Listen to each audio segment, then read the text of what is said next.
Bismillahirrahmanirrahim.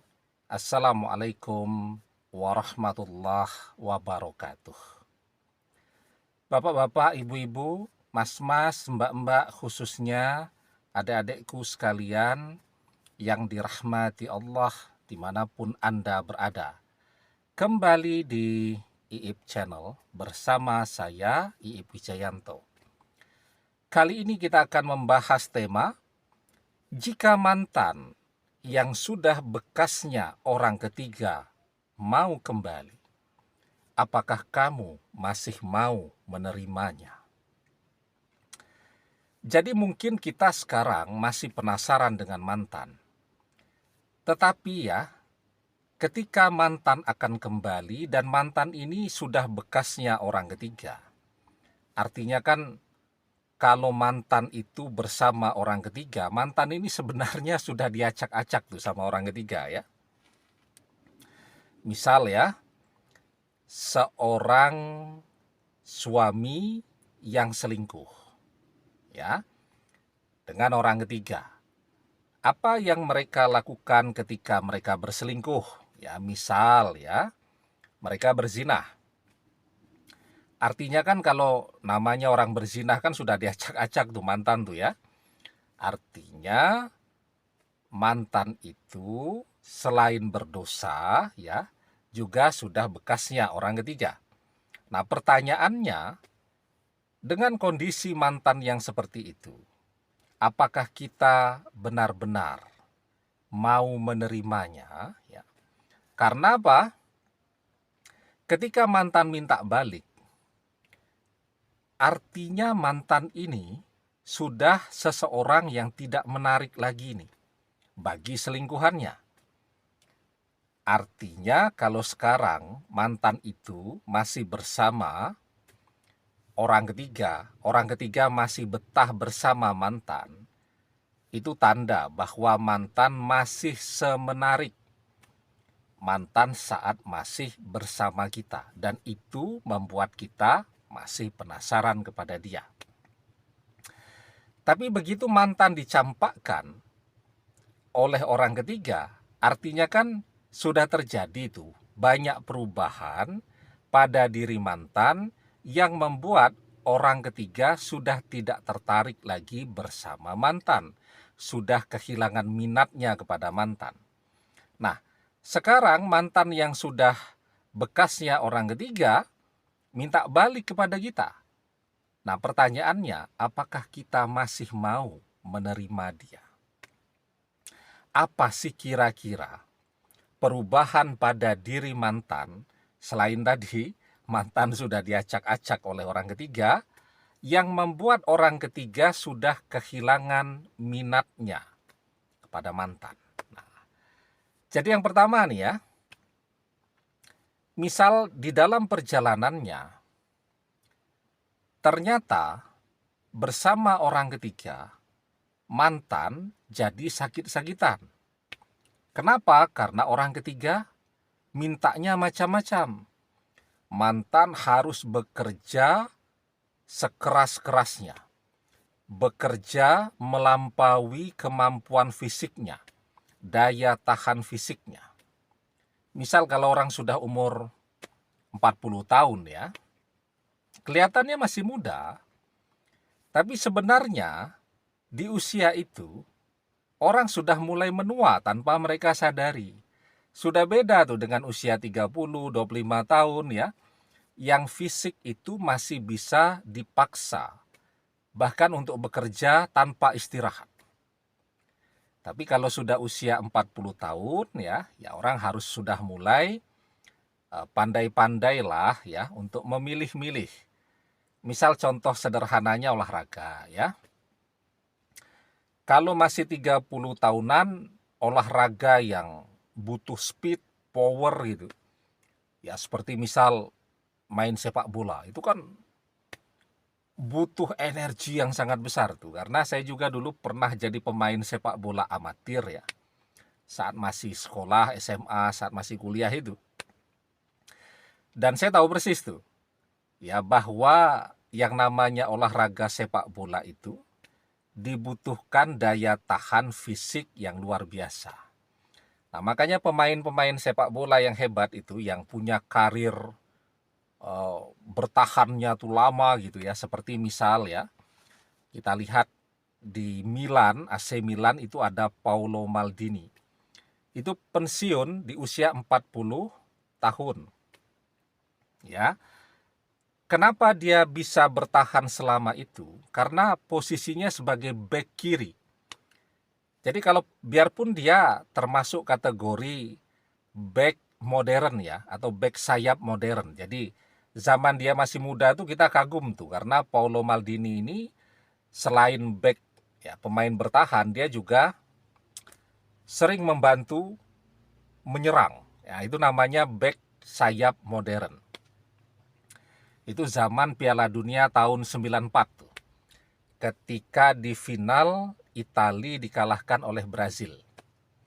Itu saya naik kelas 2 SMA. Ya. Itu kita pertama kali kagum tuh ya.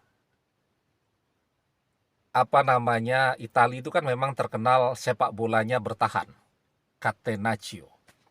Itu diperkenalkan oleh pelatihnya zaman dulu namanya Helenio Herrera. Ya. Biasanya memang bertahan, mengandalkan serangan balik, tapi itu ada Paolo Maldini. Padahal kalau sekarang kan pakai 4 back dengan 1 center back kan gitu. Kalau zaman dulu kan masih sistemnya 3 pemain bertahan. Ya, 1 libero, dulu ada Franco Baresi namanya, kemudian back kirinya Paolo Maldini. Nah, semakin tua dia cuman bertahan saja. Jadi tidak dibutuhkan stamina yang terlalu berat. Ya. Nah, kemudian ada juga misal seperti Ruud Gullit ya. Ruud Gullit itu di zaman mudanya itu pemain gelandang serang. Tambah tua, tambah turun. Nah, begitu menjelang pensiun, kita lihat dia main di Chelsea di Inggris itu menjadi pemain back ya. Sekaligus merangkap sebagai coach manager. Ya, jadi pemain merangkap pelatih, coach player. Nah, jadi tambah tua tambah turun tuh. Ya, karena apa? Kalau pemain bertahan itu tidak dibutuhkan stamina yang terlalu besar dibandingkan pemain menyerang. Jadi kira-kira gambarannya gitu ya. Kalau umur 40 tahun ya olahraga yang speed ya, seperti tenis segala macam. Nah, itu orang harus mengurangi itu. Nah, ketika mantan itu dipaksa bekerja, sementara dia sudah tidak muda, misal usia sudah 50 tahun, kurang istirahat, kemudian pola makan jadi tidak teratur, dan seterusnya, ya sudah jadi sakit-sakitan. Nah, begitu sakit-sakitan, kan orang ketiga tidak mau lagi dengan mantan. Nah, maka itu kenapa banyak kita lihat suami-suami yang mengkhianati, kemudian diam-diam misal kawin lagi, begitu dia sakit-sakitan, balik ke rumah istri pertama. Karena istri mudanya tidak mau ngopeni. Yang kedua, perubahannya yang membuat orang ketiga kehilangan minat. Misal mantan sekarang jadi terlihat menua. Karena stres bersama orang ketiga. Ya, berantem terus, bertengkar terus. Sehingga orang menjadi stres dan terlihat lebih tua dari usianya. Dan yang ketiga, mantan bangkrut, tidak punya apa-apa. Mana mau orang ketiga bersama dengan mantan yang jadi beban ekonomi untuk dia. Dia tertarik kepada mantan karena mantan kelihatannya produktif, duitnya banyak, pekerjaannya banyak, jobnya banyak. Begitu dia tidak punya apa-apa, orang ketiga juga tidak mau lagi dengan dia. Nah, pertanyaannya, mantan yang orang ketiga sudah kehilangan minat kepada mantan, kemudian setelah mantan misal ya sakit-sakitan, ya bangkrut, kemudian terlihat menua dan seterusnya, apakah kita juga masih mau menerima dia balik? Kalau mantan mestinya mau, apalagi kalau dia bangkrut, dia mau numpang tuh ya. Ya bangkrut terus mau numpang hidup ke siapa? Ya pilihannya kan cuman kita. Saudara-saudaranya pun tidak mau membantu dia. Apalagi cuman sekedar teman dan sahabat, semuanya akan menjauh. Satu-satunya yang ada di dalam benak mantan yang masih mau membantu adalah kita.